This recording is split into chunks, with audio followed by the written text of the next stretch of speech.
What about the 1,000 years of the Byzantines? And people saying that, oh, but they were not doing any science. Well, who discovered liquid fire? Well, How many empires live for 1,000 years without technology? I mean, don't say things like that. We have a tendency to keep saying that you have to be pretty much evil genius rather than just being genius or just being just useful. You may have a team of 200 people, international team of 200 or 1,000 people, and have one person who doesn't go by the standards, who doesn't treat the other people correctly in an ethical way, can create so much trouble. Okay.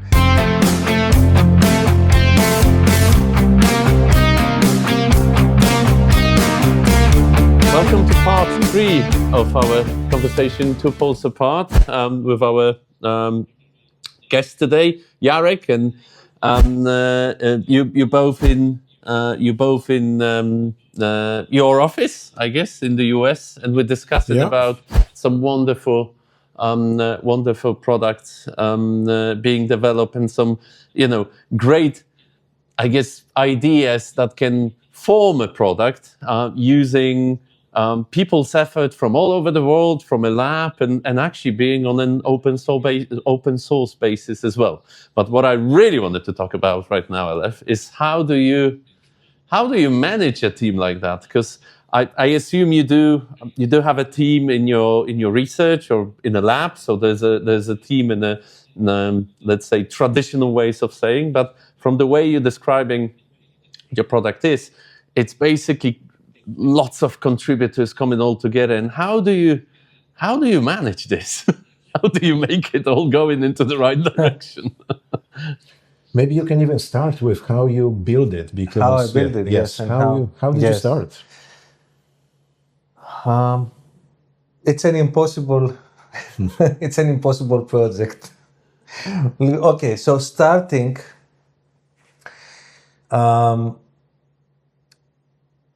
initially DiPi didn't have any funding, so it was all doing our quote-unquote free time. Right. Of course, we often got some from our regular research time, stole some of this time to develop the software. And the software is not only to be developed, but it is also to be maintained and sustained. And this is a mistake people do now with AI. They think you have an AI agent will build a tool and that's it, but they forget about maintenance. The tool has to be maintained. Maintain needs user feedback. It needs many other things. So I remember myself like Christmas, Easter, summer. I was basically working to maintain, release the software, develop it, and many others from our team. They sacrificed a lot of their personal time. So for the first 10 years, there was not real funding. We were just using some PhD money and some postdoc money to just take that time and develop the software. Then later, when I got a position, we got actual NIH funding. The National Institute of Health started funding this project, and that really helped us a lot. And we could hire people to work on DiPi, focus only on DiPi. Like that was a major achievement. And I want to say something also for the many other open source projects out there, because all these things, you put the work, but you also require luck. It's what we said earlier on. Because there were some other projects too in the field of medical imaging that didn't manage to survive. And I want to say something more about that. I learned this in a hard way. When I was in Cambridge, I saw some amazing labs and they didn't get funded, and some brilliant, absolutely genius level people had to be forced to move to the industry because they just couldn't support the lab. So it's a very serious thing, and it's something that is not discussed. It's usually Yep. Not truly discussed. And getting grants requires luck as well. You don't know who is going to review your grant. You have no way of knowing who will review your grant. So they might like it, they might not like it. They may be biased on something else. And in research, like everywhere else, there are hypes. There is fashion. We're definitely very much old school against fashion in DaiPi, but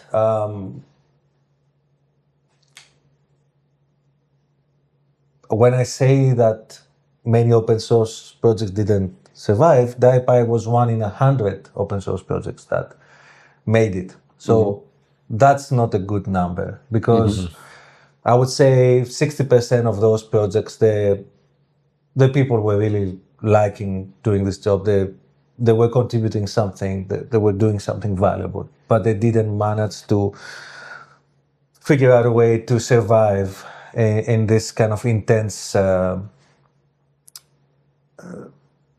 kind of research restrictions and funding restrictions. Anyway, we are now in around 2016. We're getting some money to hire our first developer. In 2018, we get our first large NIH grant, and then we started getting more. And we were able to have people hired to work on this open source development. And also, because it's an international project, there were some other funds, let's say in Canada or in Berkeley or in South Africa or in Italy, and those helped, little smaller amounts, but they helped sustaining this project. And initially, I was the lead maintainer of the project. So for many years, I was maintaining completely myself with the help of the community, but I was doing most of the maintenance. I was fortunate to have a really good colleague, Ariel Rokem is his name, and others, and many of those people became leaders in other open source projects, and they led all sorts of innovations. That was also really inspiring to see, they may not stay in DaiPi right now, but they're building other stuff. Things are moving forward. And then when I started breathing a bit, when we hired our senior software engineer, Serge Kudoro, and I could now just focus on innovation and not do so much of the maintenance. That was amazing. And then recently we got also a research scientist who is also senior. He's also really strong in software engineering. And I had two staff members who could just focus on the software release maintenance. And then I could open up on research more, and I started hiring students. Now, I have a very particular way of hiring students, and it is again really, really inspired from philosophical ideas and not from scientific ideas. There is this kind of, it's everywhere in the news, and many of the science communicators right now, they say that even if someone is a terrible person, if they're good in science, you should get them in your team. They say things like, they were asking, for example, some science communicators that they're usually in the media, saying that they were asking, let me give you an example, who is the best scientist of all times? And they were saying Newton, even if Newton was a terrible person. I don't want to swear now, they were using another word. But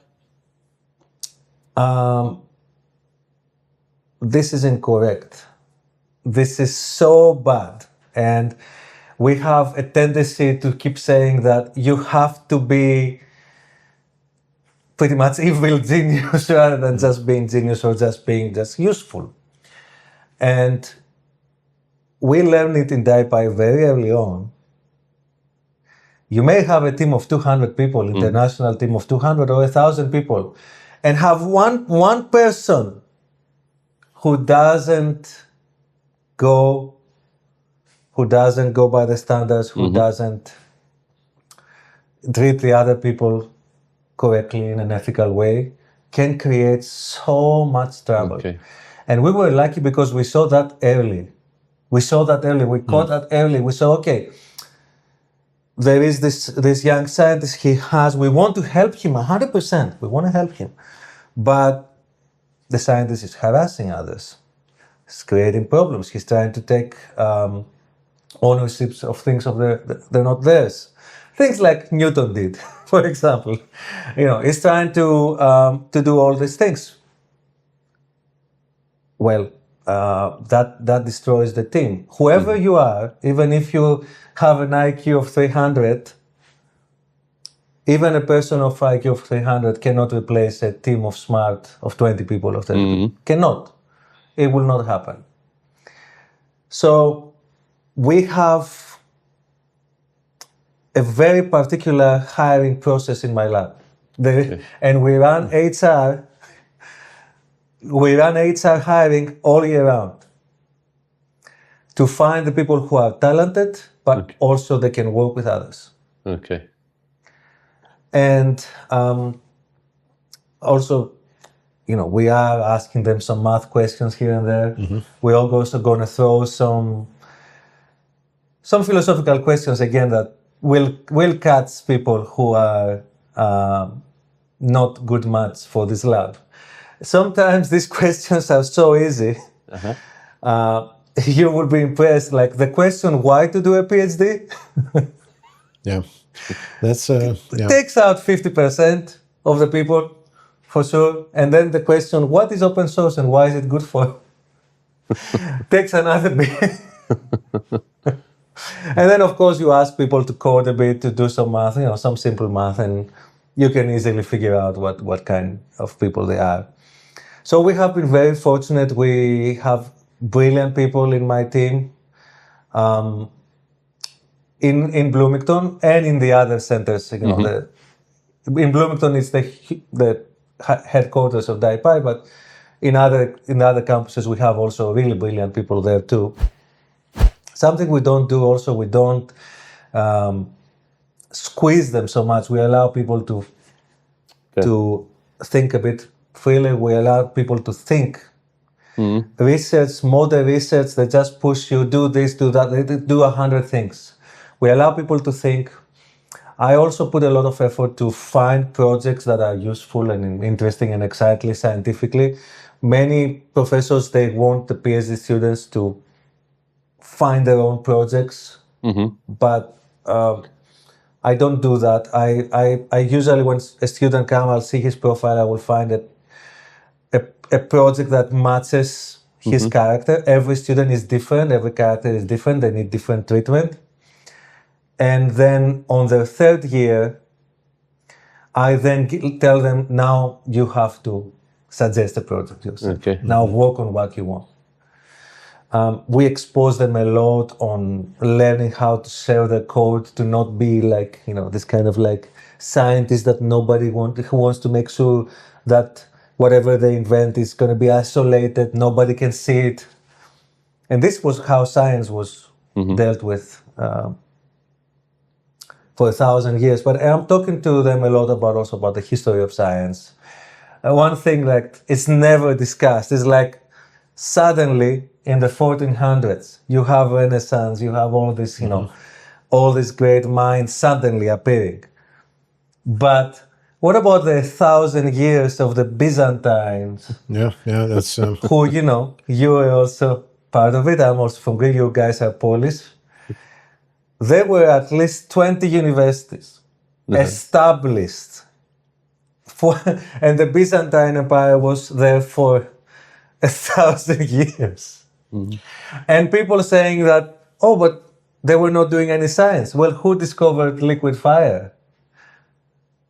Well, Like how enough, many you know. empires live for 1,000 years without technology? I mean, don't say things like that. So I teach the students to see behind the lines, understand what is important. And sorry, I interrupted you. No, I was going to add, you know, it's not only scientific discoveries, but math. You know, that was also, it's like Europe went through the dark ages, you know, so after you guys, after Greece, after Rome, and so on, there were dark ages in Europe. And on the mathematical side, a lot of developments were done in India, in China, then more Yes, in kind of in Arab, Byzantine Empire. in Iran, in Algebra. yes, Algebra. This was the title of the book, actually, you know, that was written. This was like 9th, 10th century. And this was in the, you know, Byzantine and kind of the Middle East kind of region where all the science was coming from. But going back to, if I may ask you, with the team, what you are saying, and this is actually very interesting for me personally, because you are trying to prevent the problems or prevent the issues of running the lab by having this screening thing done before somebody joins the lab. So it's not only that, oh, they have to be smart and talented and great scientists, they also have to be able to work with a team, to have social skills, to adjust to the work with others. exactly. Many of our students are actually, that's accidental, but they are children of medical doctors. Because the children of medical doctors, strangely, well, not really, but they care about the patient. And we want people not just to write software for the software's sake, we want the software to be used to help a patient, right? And that's important. So we have that. We have also students who are coming from other engineering fields. We don't take only people who all their life, all they did like, you know, medical imaging or image processing, and we don't do that. We have, for example, mechanical engineers in my team. We have industrial engineers in my team. You would say industrial engineer has nothing to do with medical imaging or with AI, but that's with AI research, you know, algorithmic research. But that's, for me, that's incorrect. It's very important to have someone with this background, because industrial engineers can develop these design concepts. Yes. The mechanical engineers cannot do that. The electrical engineers cannot do that. These design concepts is something that particularly that it's training only on that kind of area, on that kind of cross-section of engineering. And we have, of course, we love to work with mathematicians. Some Math is the biostatisticians as foundation. well. And biostatisticians. Of course. Statisticians and biostatisticians. I'm not taking statisticians up. And so cross-disciplinary research, it's very important. We have also some of these phenom students where they started from biology and they switched to engineering, or from medicine and switched to engineering. And at the end of the day is character. Yes. Yep. If you modify your character to say I will do it if it's hard, you can find these extremely talented people who will switch, let's say, from medicine to engineering and make it, or the opposite.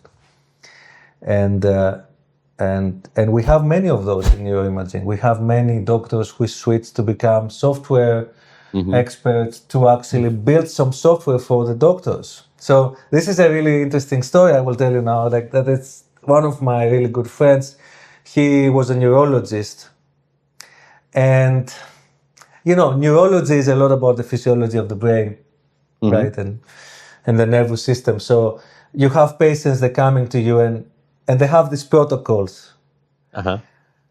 But my friend, this neurologist, this medical doctor, he was feeling a bit bad because he was following the protocols, but he couldn't see inside the brain to tell them that actually you do have this disease. I'm only looking at your a few decades back, the technology was not ready to. It was all just following protocol and just looking at behaviors and talking to the patient and doing some questionnaires. And he switched. Okay. He switched completely. He went, he started like developing software for neurologists. Yes. But So it's good you mentioned, and I thought you were going to say that about the character and the specific type of,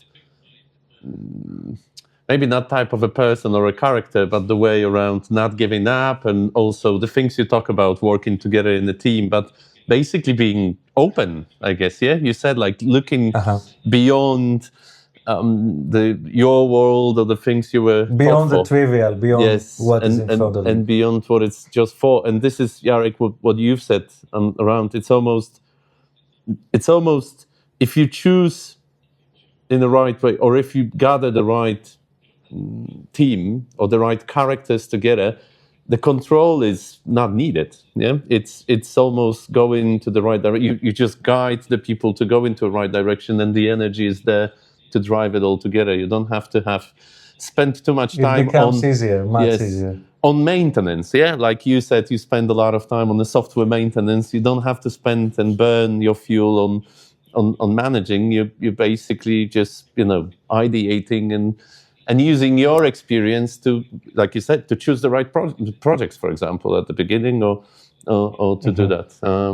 Really, really insightful. Really insightful. Yeah. So, Kamil, I had a question to you actually here, because this is managing a team in the scientific setting, and it's not as much control over money, and it's something. How should I put it? Of course, you need money. You said you have a few people, but on the in a company, Kamil, this is much more about money, about the product. You need to the hours of the employees translate into something you sell. Yes. From what you heard here, is it something?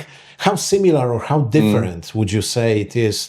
I don't say in your company, but in general, in business world. I think why I'm smiling a lot when I hear the conversation or what you're saying is that it really resonates with what a good and a well-affecting team looks like in business as well. And you're right. It probably depends where as well. There's different dynamics in different teams, and there's something different in R&D when it's probably a bit more like a lab type of a bit. It's a bit different in, I guess, sales or even manufacturing, where you live a bit more from day to day and you look through it. But if you think about choosing the right characters of people, it probably is even more important, or the bias is even bigger in business, because the complexity of things you have to learn, like skill set, like technical things, are much less complex than in a lab. So if I think, Aleph, about your team or some of the software developers or the students that you choose, to actually learn all of that, you have to be at a certain level. But you can't learn character, yeah? If you have, you just won't. You can tailor a little bit, you won't learn. So I actually think in business, it's even more crucial, because I can think of about, you've mentioned, Aleph, if someone has 400 IQ and doesn't work in a team and is never better, it's still probably more important than in business to have that person as a part of a team, because it's the thinking, it's the actual value or the product that they bring. In business, it's probably a bit easier to teach someone to do certain things or to develop someone into that skill set. So that's one thing. But the other bit is what I talk quite a lot, Jarek, here, is around like a joint, what's the right word here?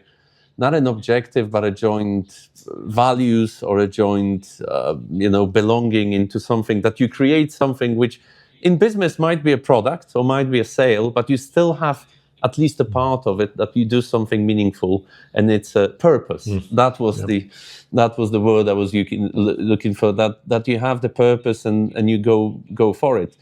And then the last thing which resonated with me, which again I think is a massive similarity, and gets lost in the business environment quite a lot, is what you mentioned about certain things about time, and that certain things take time and you have to be patient to get to some results.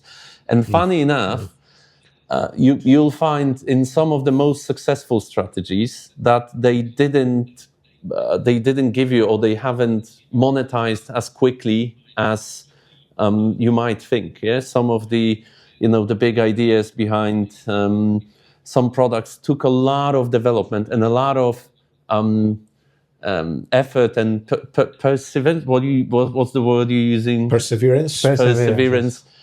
To actually get to some big elements, and it's sometimes actually companies lose a lot by trying to get to an outcome really quickly. I think the big outcomes, especially the ones connected with strategy, for example, and for example the things that which projects or products you choose not to do, because that's the most important thing, and not going into an alley of a quick win. That's what gets you a lot of benefits. So I think from what I'm hearing in this sort of a science space, there are actually quite similar approach.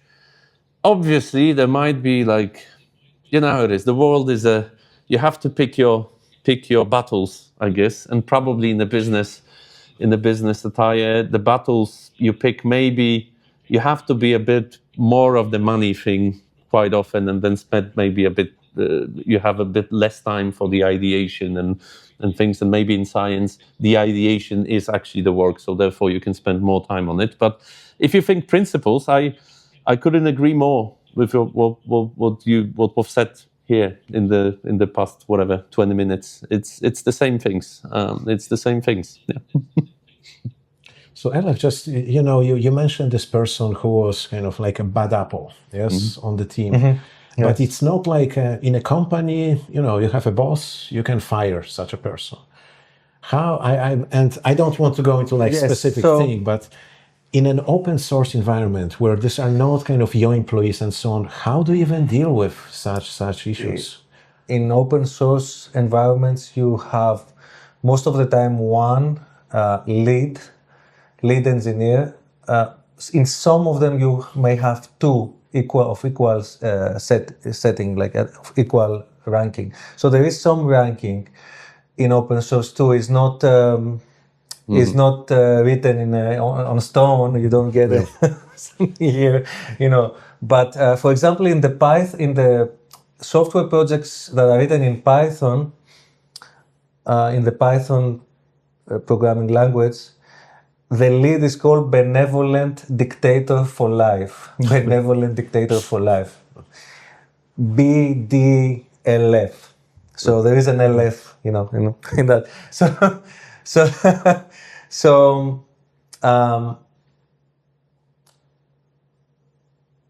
every project needs leadership. And who is going to be a leader and what will be the character of that leader makes a huge difference. And I know there are many people trying to say you can take anyone, and teach them how to lead. And there are all these leadership courses. It depends, especially when you get to this kind of really challenging scientific projects. The leader is extremely important. So some of the ideas we have been developing for 20 years. So that sometimes some ideas come easily. But there are some ideas that require 20 or 40 or 100 years or 1,000 years to come in science. And in the scientific software, you need to have a leader who understands that, who understands the time scales, and will find something that is a short-term project, something that that can be done. Someone can work on that. And you need also someone who can make strong decisions. One thing that I had, I knew that it takes strong decision to get anything to be successful. At some point, you have to be able to cut the bread. You have to break eggs. You cannot please everyone. And oh my God, like how many people were asking things that were unreasonable, that were bad for the project. And we had to say no. You said you have to learn to say no. They were asking things, for example, they were asking us, for example, to completely change modality, to switch from one modality to the other just to please a lab. Or I said, how can you do that? It's impossible. We have been working for decades now for this. Like, how can we just... People will come with unreasonable, and you have to filter out the reasonable from the unreasonable requests. And some people will come and they just want to play politics. And in open source, we have politics completely out of the discussion. We're not going to we're not going to bring someone in the team and we're going to say, oh, because you're apart from this party or you have this background, you will not join the project. That's not... There is already a mission, there is already a vision. Do you agree with that mission and vision? Do you have the knowledge required? You're in. We're not going to judge your entire family history. And that was from day one. We didn't get into and it is sad because still this day people are trying to put open source at particular category and say that this is a particular political agenda, this particular... we're trying to explain the world needs cyber infrastructure. We need to build that cyber infrastructure. This is not a political statement. We're not going to be judging, are you with us, are you with the others? But of course, you need a value system too. You have to have some value system. So there are some things that we're not going to tolerate. Like someone coming and trying to take another person's intellectual property. Okay. This is not going to be tolerated. Another person harassing, for example, saying that I'm the smartest, I'm the best in the world, and you're nothing, or and doing that publicly, because open source is also in the public domain. People are also a bit more careful what they're going to say. They're not going to say the same things that you would hear in a classroom. They're a bit more careful. That helps.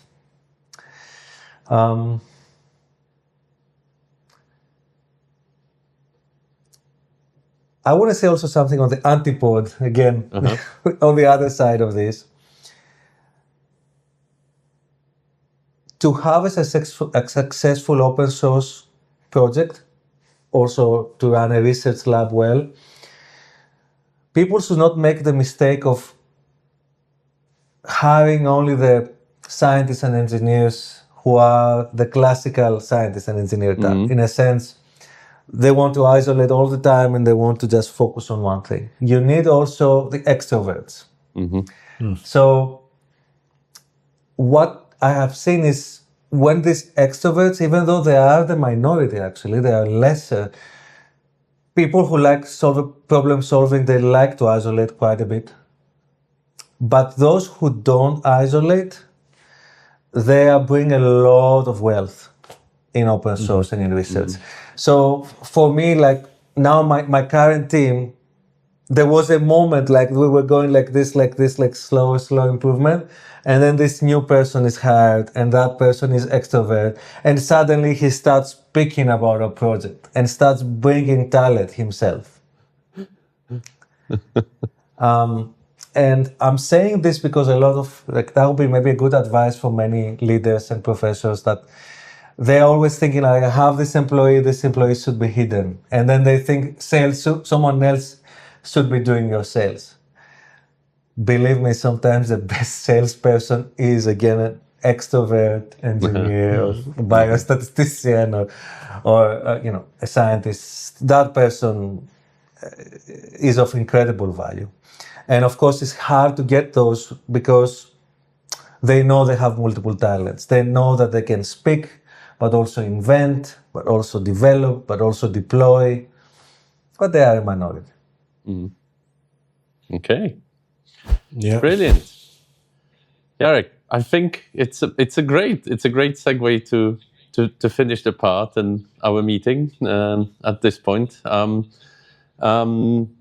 I'd like to personally really thank you for the conversation. It was a really insightful, journey through, our project. I need to now digest and learn a bit more about. You've got me into open source now. I'm definitely going to spend some of my time to see about it. There's some really good thoughts in my mind right now. And I some would love to ideas. hear your perspective. I would love to hear and understand. And Brilliant. thank you. Thank you again and for, I I'm appreciate sure. inviting me here. Let's continue this chat. But thank you so much. I also want to congratulate you for the setup, because most people who get interviewed, most professors who get interviewed, it's a very short thing. You cannot really speak about the important, then it's being like modified and it's being like changed so much, and then you cannot. I want to kind of like encourage you to continue this kind of style, because if people don't speak freely, how the world will get in a better state. And I would like to thank you also. So Aleph didn't mention it, but he runs this DaiPi workshop. How many years has it been? It's like 7, 8, 10? Yes, something. So close to 10 years. And actually in the last one, I was just a panelist, and he advertised our podcast during that. And I don't know how many new subscribers we got from that, but I know we got a few. But it's also something I think now. We hope that you can put your kind of the conversation with us also with DaiPi, and see how we can cross fertilize, so to say, that you are actually it's opening that to a bigger world. It's not one of the things, Kamil, that you mentioned, how these ideas of open source development and so on can help in other areas of life. Yeah. This is something, hopefully you planted a seed that will grow something else. Absolutely. That's a wonderful idea. I'll definitely ask my team to forward your podcast and push on the Here you go. In a true open source mind. But thank you so much, and thank you everyone for watching or listening another episode of Two Poles. Not so far apart as it shows up. If you like all of the conversations, as always, if you're interested, you want to hear more, or you have some ideas about how to make it even better and what subjects we should talk about, please do let us know. And please do not forget to like and hit that subscribe and bell button. Here from Poznań, Poland is Kamil saying bye. And from Bloomington, Indiana, Jarek and Aleph are saying bye now. All right. Thank you so much. Bye. Take care.